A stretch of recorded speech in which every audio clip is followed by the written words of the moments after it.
Hello বন্ধুরা, তোমরা সবাই কেমন আছো? আজকে আবার মটন নিয়ে এসেছে, আবার তোমাদের সাথে শেয়ার করব।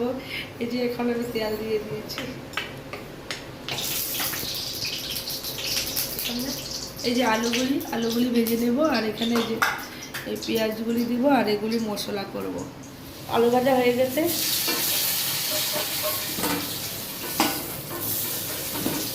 তেল গরম হয়ে গেছে, শুকনো লঙ্কা দিয়ে দেবো।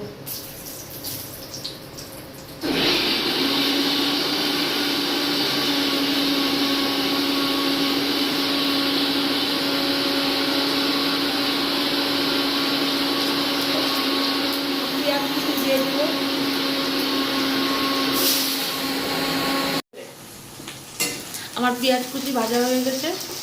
এখানে যে মাংসটা আমি ধুয়ে রেখেছি, ধুয়ে আগেই রেখেছি। এখন আমি যে পেঁয়াজ কুচি ভাজা হয়ে গেছে, মাংসটা উঠিয়ে দিয়েছি। আগেরবার আমি ভিডিও ছেড়েছিলাম, আমাকে বলেছিল কে কোথার থেকে বলেছেন আমাকে কমেন্টসে বলবেন, তখন আমি ধন্যবাদটা দিতে পারবো, আমি তো জানবো না। এখন আমি লবণ দিয়ে দেবো, লবণ হলুদ দিয়ে আমি 5 মিনিট রেখে দেবো।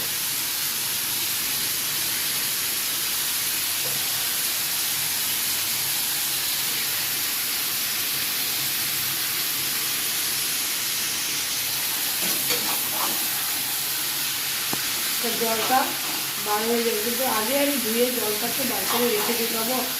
মটনের মধ্যে যতই জল বার করলেও আবার জল বার হয়েই যায়। আর এখানে আমি সব মশলা করে রেখেছি, দেখেন পেঁয়াজ বাটা আর রসুন বাটা আর আদা বাটা আমি দিয়ে দিয়েছি। আর আমি একটা মশলা বানাই, এটাও দিয়েছি, জিরের গুঁড়াও দিয়ে দিয়েছি। এখন এটাকে আমি 5 মিনিট রাখবো, এমন করেই রাখবো, জলটা ভালো হয়ে যাবে। এই যে আমার ভাজা হয়ে গেছে, এখন আমি মশলাগুলি দিয়ে দেব। কালারটা কিন্তু খুব দারুণ এসেছে।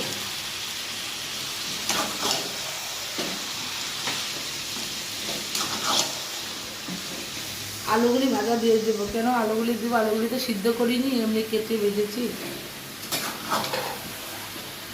কড়াইটা ছোটো হয়ে গেছে নাকি, মাংস একটু বেশি। এখন এটাকে আমি বহুত কষাবো, আস্তে একদম স্টিম কমিয়ে দিব। কালারটা কেমন এসেছে দেখেন তো। প্লিজ আমার ভিডিওটা যদি ভালো লেগে থাকে একটা লাইক সাবস্ক্রাইব করে দেবেন। আপনাদের ভালোবাসা সাপোর্টের আমার পাবে এটা, আর আমাকে বলবেন ঠিক কোথা থেকে বলেছে। যে আমার ভাজা হয়ে গেছে, দেখেন একদম কষাই নিয়েছি। এখন জল দিয়ে দেব, জল দিয়ে দিয়েছি। এখন আমি 10 কি 15 মিনিট ঢাকা দিয়ে সিদ্ধ করে রাখবো, পরে গরম মশলা করে নামিয়ে দেবো। এই যে আমার মাংস হয়ে গেছে, এই যে দেখেন লাল লাল খাসির মাংস। মাংস আমার বানানি কমপ্লিট, গরম মশলা দিয়ে দিয়েছি, কালারটা তো দারুণ এসেছে। আর আমার ব্লগ এখানেই। আমার ভিডিওটি যদি ভালো লাগে একটা লাইক সাবস্ক্রাইব করে দেবেন। ভালো থাকবেন, আজকের জন্য টাটা, বাই বাই।